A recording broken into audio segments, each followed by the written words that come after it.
નમસ્કાર મિત્રો, વેધર ઇન્ફોર્મેશનમાં આપનું સ્વાગત છે અને હું છું પરેશ। ખાસ કરીને આજના વિડીયો આપણે હાલના વરસાદો અને નૈઋત્યનું ચોમાસું છે એ ગુજરાતમાં વહેલું આવશે કે કેમ તે વિશેની વિશેષ ચર્ચાઓ કરવાની છે।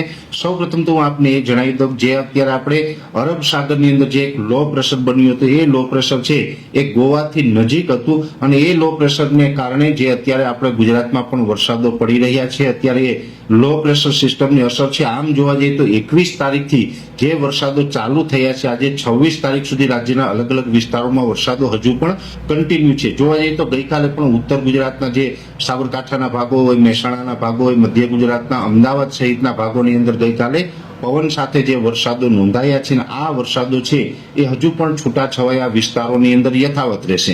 એટલે આજે 26 તારીખ થઈ છે, લગભગ 28 અથવા તો 29 તારીખ સુધી જે લાંબા ગાળાથી આપણે આગાહી આપેલી છે કે 27, 28 અથવા તો 29 તારીખ સુધી આ વરસાદો છે ચાલુ રહેવાના છે।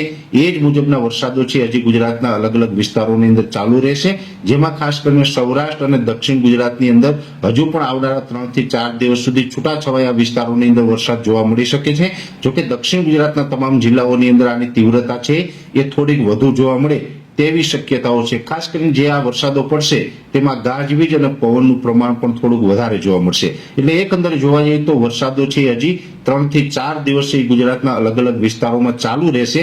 એ પછી 30 અને 31 તારીખે વરસાદની તીવ્રતામાં ઘણો બધો ઘટાડો થઈ જશે અને ધીમે ધીમે પછી આપણું વાતાવરણ ખુલ્લું થઈ જશે। પછી આપણે વરસાદમાં વિરામ મળશે। પછી આપણે જે કંઈ ઉનાળુ પાક જે સાચવવાના હોય એ સાચવવા માટેનો એક ચોક્કસથી ગેપ હવે ટૂંક સમયની અંદર મળી જવાનો છે। આ એક ચોક્કસથી છે કે જે વિસ્તારો ખુલ્લા છે એને કદાચ અત્યારે ઉનાળુ પાક સાચવવો હોય અથવા તો બીજું કામ કરવું હોય કરી શકે છે, પણ અત્યારે જે છૂટાછવાયા વરસાદો છે 29 તારીખ સુધી ચાલુ રહે અને 30-31 તારીખમાં હળવું પડી અને ગુજરાતનું હવામાન છે એ ખુલ્લું થઈ જશે। હવે બીજી વાત કરવાની છે નૈઋત્યના ચોમાસાની। જેવી રીતે અત્યારે ગુજરાતની અંદર વરસાદો ચાલુ છે પણ સામે નૈઋત્યનું ચોમાસું છે એ પણ અત્યારે સમય કરતા વહેલું ચાલી રહ્યું છે। સામાન્ય રીતે જે 1 જૂને ચોમાસું છે એ કેરળની અંદર પ્રવેશ કરતું હોય છે, પણ આ વર્ષે સમય કરતા 8 દિવસ વહેલું એટલે કે 24 મે 2025 ના રોજ નૈઋત્યનું ચોમાસું છે તે કેરળમાં પ્રવેશ કરી ગયું હતું। ત્યાંથી પછી ધીમે ધીમે આગળ વધ્યું એટલે લગભગ કર્ણાટક હોય, કોંકણ ગોવાના ભાગો હોય, તમામ ભાગો કવર કરી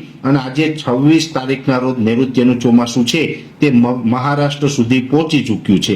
મહારાષ્ટ્ર સુધી ઝડપથી આ નૈઋત્યનું ચોમાસું આગળ ચાલ્યું છે, સમય કરતા વહેલું પણ ચાલ્યું છે અને આ જે સમય કરતા વહેલું ચોમાસું ચાલવાનું મેન કોઈ કારણ હોય તો એ કારણ છે કે જે આ ગોવાથી દક્ષિણ પશ્ચિમમાં જે સિસ્ટમ બની હતી એ સિસ્ટમને કારણે જે દક્ષિણ ભારતના ભાગો હોય અને મહારાષ્ટ્ર કે કોંકણ ગોવાના ભાગો છે એમાં ભારે વરસાદો પડ્યા છે અને એ સિસ્ટમની તીવ્રતા એટલી વધારે હતી કે જેણે નૈઋત્યના ચોમાસાને ઝડપથી આગળ વધાર્યું છે। નૈઋત્યના ચોમાસાને એ સિસ્ટમ છે એ ખેંચી લાવી છે। એટલે અત્યારે પણ જે ચોમાસું છે એ આ સિસ્ટમની અસરને કારણે થોડુંક વહેલું ચાલ્યું છે, એટલા માટે આપણે ચોમાસું વહેલું આવ્યું। પણ ખાસ આ સિસ્ટમ છે હવે ધીમે ધીમે નબળી પડતી જશે। આ લો પ્રેશર અને વેલમાર્ક લો પ્રેશર ત્યારબાદ ડિપ્રેશન સુધી આ સિસ્ટમ પહોંચી હતી। આજે 26 તારીખના રોજ જે અમારું છેલ્લું પ્રિડિક્શન છે એ મુજબ જોવા જઈએ તો સિસ્ટમ છે અત્યારે લો પ્રેશરમાં પરિવર્તિત થઈ છે। ધીમે ધીમે આ સિસ્ટમ નબળી પડી રહી છે। આવનારા 2 થી 3 દિવસની અંદર આ સિસ્ટમ છે સંપૂર્ણ નબળી પડી અને વિખાઈ જશે। એટલે 2 થી 3 દિવસ સુધી હજુ મહારાષ્ટ્ર, કોંકણ, ગોવા કે કર્ણાટક જેવા વિસ્તારો છે ત્યાં પણ ચોમાસાનો વરસાદ છે એ વધારે પડશે અને હજુ 2 થી 3 દિવસ ચોમાસું સતત આગળ વધતું રહેશે। પણ 2 થી 3 દિવસ પછી આ સિસ્ટમ વિખાઈ જાય ત્યારબાદ અરબ સાગરની અંદર બીજી કોઈ એવી સિસ્ટમો સક્રિય નથી જેને કારણે મહારાષ્ટ્ર સુધી ચોમાસું પહોંચી અને નિષ્ક્રિય થઈ જાય અને મોન્સૂન બ્રેકની કન્ડિશન સર્જાય તેવી શક્યતાઓ દેખાઈ રહી છે। આમ તો અમે ઘણા સમયથી આપને બતાવી રહ્યા છે કે આ વર્ષે મહારાષ્ટ્ર સુધી ચોમાસું પહોંચે અને ત્યાં આવીને મોન્સૂન બ્રેકની કન્ડિશન સર્જાઈ શકે છે। આ ઘણા સમયથી જે અમે અનુમાન બતાવી રહ્યા હતા આ જ પરિસ્થિતિ કદાચ હવે આગળના દિવસમાં 2 થી 3 દિવસની અંદર આપણે જોવા મળી તેવી શક્યતાઓ છે।